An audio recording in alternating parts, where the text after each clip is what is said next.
I did not use phone for around 10 months. My PCOS triggered. मैं पूरा give up कर चुकी थी उस टाइम पे.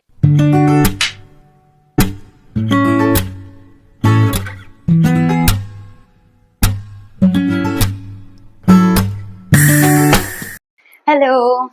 So my name is Jamim Apsarin. I'm currently a second year medical student in AIIMS Kalyani. I secured an AIR of 2532 in NEET 2022. And this video is about my NEET journey. Like I will talk about the things like मैंने कितने attempt दिए थे, मैंने कहाँ से coaching लिया था, मैंने drop लिया था कि नहीं. I know this is gonna be little bit boring, but I will try to keep it unfiltered as much as possible ताकि it can help you in your NEET journey. So watch it till the end. तो चलते हैं back to 2019. Wait, इतना भी black and white नहीं था, but उस year में आई gave my 10 boards and I got around 94.3% in state board सेवा. मेरे एक्सपेक्टेशन उससे थोड़ा ज्यादा था, बट सब ऐसे बोल रहे थे 10 का मार्क्स क्या ही करोगे उससे. इट मेड सेंस, तो मैं सैड तो नहीं थी बिल्कुल भी, कोई सेंस ही नहीं था. And I decided to focus on 12th boards. उस टाइम पे नीट क्या होता है, उसमें कौन से सब्जेक्ट्स होते हैं, कितना मार्क्स होता है, कोई आइडिया नहीं था. बस इतना पता था उससे यू कैन, तुम अगर एमबीबीएस पढ़ना चाहोगे then you have to give NEET. तो मैं 11-12 में एक स्टेट बोर्ड में ही पढ़ने लग गई. एंड मैं जिस स्कूल में थी वहाँ पे जो भी मॉक टेस्ट हो रहा था, अब मैं वो सब देती थी. And we have to like either choose physics, chemistry, biology और physics, chemistry, maths in the mock test. तो मैं biology, maths दोनों ही मेरे main subjects थे and in fact I used to like maths more, but मैं mock test देती physics, chemistry, biology का, और उन्हीं में से एक mock test था Super 30 का, and उसके बारे में मैं आगे बोलने वाली हूँ. मेरा पूरा 11 बस फिजिक्स का थ्योरम सीखने में और केमिस्ट्री का इनऑर्गेनिक्स रट्टा मारने में चला गया. बायोलॉजी उतना भी क्लियर नहीं था मेरा, मैं बस मार्क्स के लिए पढ़ रही थी. तो 12th में लॉकडाउन लग गया और लास्ट में बोर्ड्स कैंसिल हो गए. तो मेरा पूरा दुनिया हिल चुका था क्योंकि नीट में बस 3 महीने बचा था और मैं अभी तक बस सब्जेक्टिव पढ़ रही थी. तो मुझे पूरा स्टडी प्लान चेंज करना पड़ा मेरा. Like I had to shift from subjective to objective. उसी टाइम सुपर 30 का रिजल्ट आया इन रिटन टेस्ट जो मैंने दिया था. हाँ, वही जो ऋतिक रोशन वाला मूवी था, वही सुपर 30 का रिजल्ट आया एंड आई वाज सिलेक्टेड. तो मुझे इंटरव्यू देना था, वो मैंने दिया, वो भी अच्छा गया, उसमें भी मैं सिलेक्ट हो गई.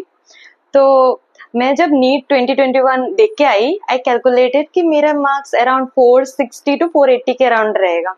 उससे तो सिलेक्शन इम्पॉसिबल था. तो I decided to go to super 30. अगर आप लोगों ने यहाँ तक वीडियो देख लिया है, please do like, share and subscribe. मुझे ड्रॉप देना है ये मैंने पहले से नहीं सोचा था. सुपर 30 में सिलेक्ट होने के बाद लाइक आई डिसाइडेड कि हाँ मुझे ड्रॉप देना चाहिए, इतना अच्छा मौका मिल चुका है. Super 30 is a free residential coaching. वहाँ पे खाना पीना रहना सब कुछ फ्री है.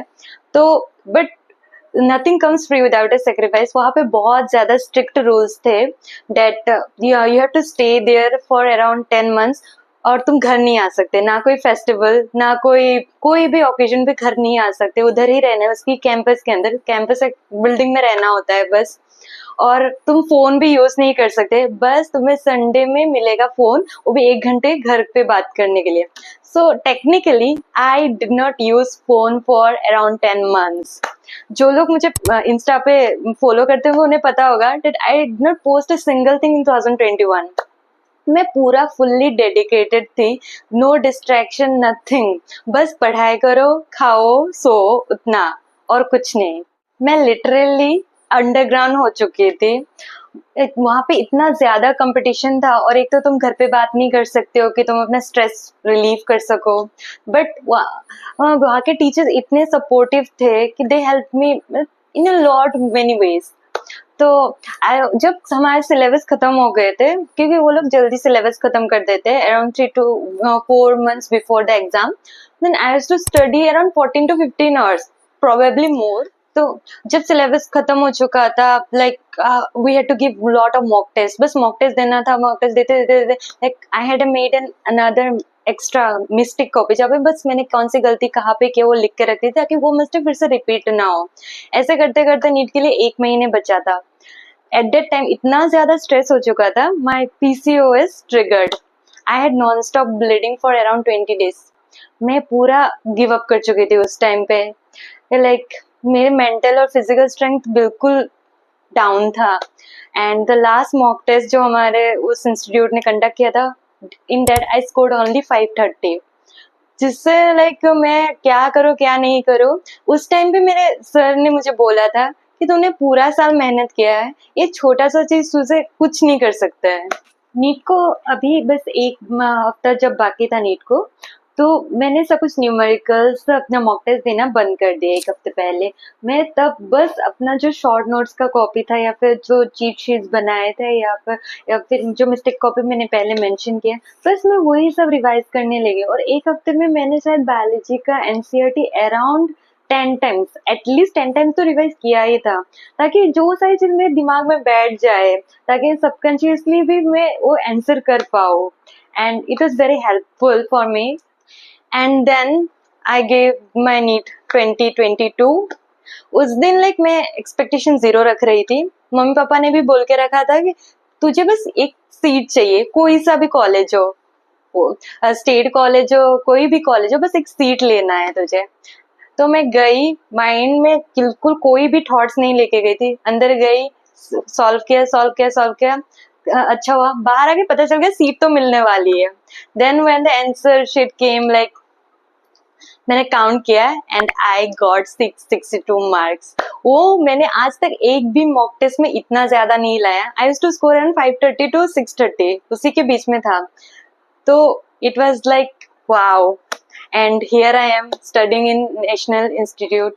तो जो भी नीट एस्पिरेंट मेरा ये वीडियो देख रहा होगा, तो मैं उनसे बस यही बोलना चाहूंगी कि आपने बहुत सारे नीट जर्नी के वीडियोस देखे होंगे, सबके अलग अलग स्ट्रगल्स होंगे, सबके अलग अलग स्टोरीज होंगे, बट सबका जो एक चीज कॉमन होगा वो कि उनका ना हार्ड वर्क। तो एक्चुअली कुछ लोगों को कम मेहनत करने से भी हो जाता है, एंड मेरे केस में मुझे बहुत ज्यादा पढ़ना पड़ता था, क्योंकि मैं उतना अच्छे से जल्दी नहीं पढ़ पाती थी चीजें। बट तो you have to find out कि आपको ज्यादा पढ़ना है कि कम करने से हो जाता है। And drop, it doesn't matter कि आप ड्रॉपर हो, फ्रेशर हो, आपका मेंस आपने 11 12 वेस्ट कर लिया, आपका मेन सब्जेक्ट बायोलॉजी नहीं था, इट डजेंट मैटर। जब तक like you want to do it ना, आपको खुद नींद निकालना है ना, you will definitely do it. But अगर पेरेंट्स के प्रेशर से या फिर पीयर प्रेशर से, वो सबसे कुछ नहीं होता है। It solely depends upon you. Last but not the least, best of luck to all the future NEET aspirants. I know you can do it.